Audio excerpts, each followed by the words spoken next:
আসসালামু আলাইকুম গাইজ, কেমন আছেন সবাই? আশা করি ভালো আছেন। আলহামদুলিল্লাহ আমি ভালো আছি।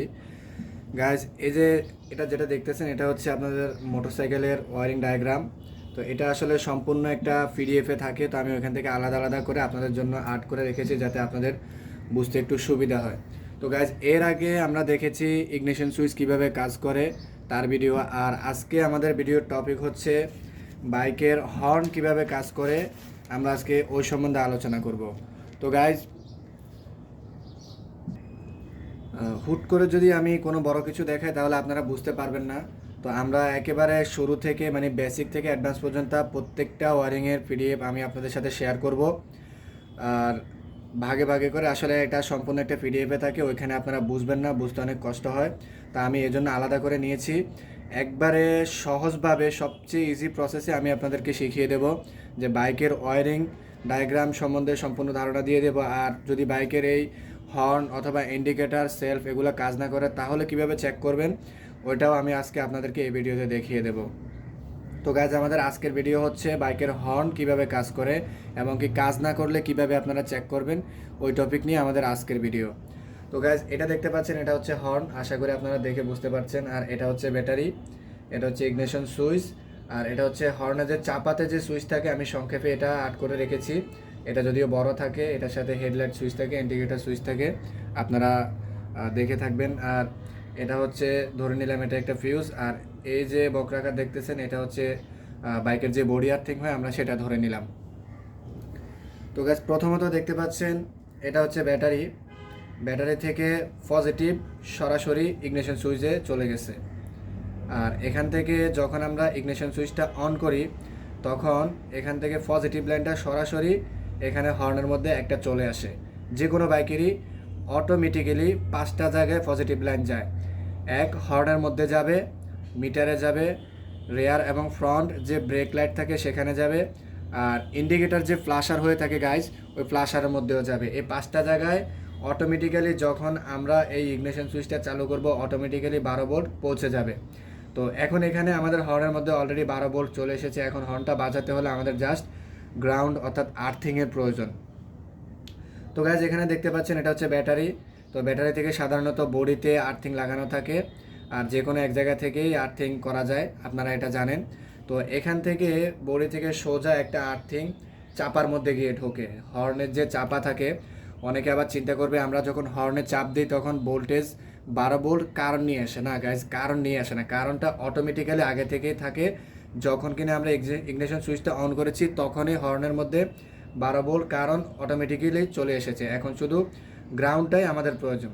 তো যখন আমরা এই সুইচটা টিপ দিব, চাপবো, এই যে গ্রাউন্ডটা এখান থেকে চাপার মধ্যে প্রবেশ করেছে ইনপুট, আর আউটপুটটা এখান দিয়ে বের হয়ে হর্নে আসলে হর্নটা বাজবে। তো গাইজ, হর্নের যে ভিতরে যে সুইচ থাকে সুইচের এক মাথায় এই আর্থিংটা লাগানো থাকে গ্রাউন্ডটা।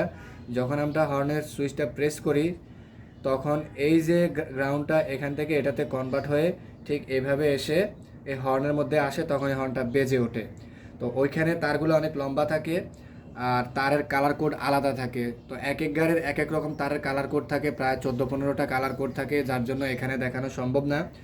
যদি আপনাদের কালার কোডের প্রয়োজন পড়ে তাহলে আমাকে কমেন্ট বক্সে কমেন্ট করে জানালে আমি আপনাদেরকে পিডিএফটা শেয়ার করে দেব। প্রত্যেকটা বাইকের আলাদা আলাদা কালার কোড থাকে। তো গাইজ, এখন যদি হর্ন যদি কাজ না করে তাহলে সেটা কিভাবে চেক করবেন? সবার প্রথমে ইগনিশন সুইচটা অন করতে হবে। অন করে এই যে দুইটা তার যদি আপনি না বোঝেন কোনটা আর্থিং কোনটা পজিটিভ, তাহলে যে কোনো একটা মাথায় ছোট এলইডি ল্যাম্প থাকে, টেস্টিং ল্যাম্প। অনেকে তারে তারে বাড়ি দিয়ে বডিতে আর্থিং করে দেখে, এটা করতে গেলে ফিউজ অনেক সময় কেটে যায়, এই ফিউজগুলো কেটে যায়, তখন আবার একটা ফিউজ লাগাতে হয় নতুন করে। তো তারে তারে বাড়ি না দিয়ে এলইডি যে ল্যাম্পগুলো থাকে টেস্টিং ল্যাম্প হিসেবে আমরা যেটাকে জেনে থাকি, ওইটার এক মাথা আপনারা বডিতে লাগাবেন, আরেক মাথা এই তারে লাগাবেন। এই তারে যদি কারণ না আসে, আপনি যদি না চিনে থাকেন কোনটা পজিটিভ কোনটা নেগেটিভ, তাহলে এই তারে লাগিয়ে চেক করে দেখবেন। যদি দুই তারের এক তারা যদি কারণ না আসে তাহলে বুঝতে হবে যে আমার ব্যাটারি থেকে সরাসরি হর্নের মধ্যে কারণটা আসতেছে না। তখন আপনাদের এই ইগনিশন সুইচের আউটপুট থেকে যে কোনো একটা কানেকশন দিয়ে এখানে কানেকশন করে দিতে হবে, অথবা এই তারটা মাঝখানে ছিঁড়া থাকলে তখন আর এই যে পজিটিভটা পায় না, তখন আপনারা এই তারটা চেক করবেন।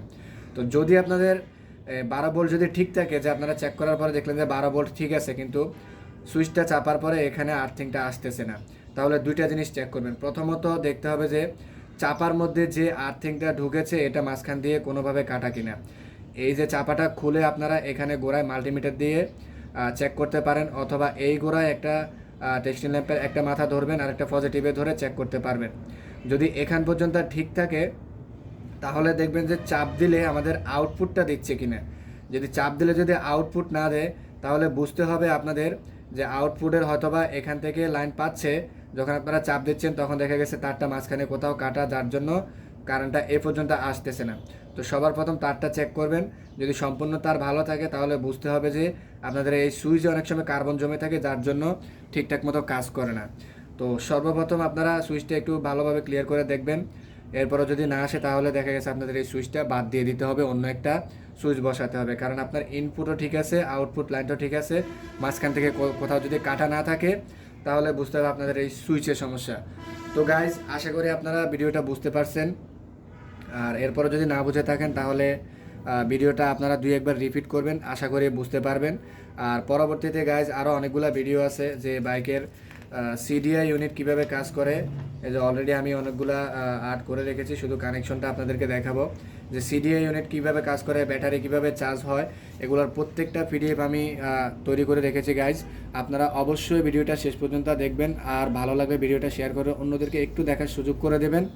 আর ভিডিওটা বেশি বেশি করে শেয়ার করবেন। যদি চ্যানেলে নতুন হয়ে থাকেন চ্যানেলটা সাবস্ক্রাইব করে রাখবেন, আর যারা আমার ফেসবুক থেকে দেখছেন তারা অবশ্যই ফেসবুকে একটা ফলো দিয়ে রাখবেন। তো গাইজ, সবাই ভালো থাকবেন, সুস্থ থাকবেন, আল্লাহ হাফেজ। আজকে এই পর্যন্তই, দেখা হবে পরবর্তী কোনো ভিডিওতে।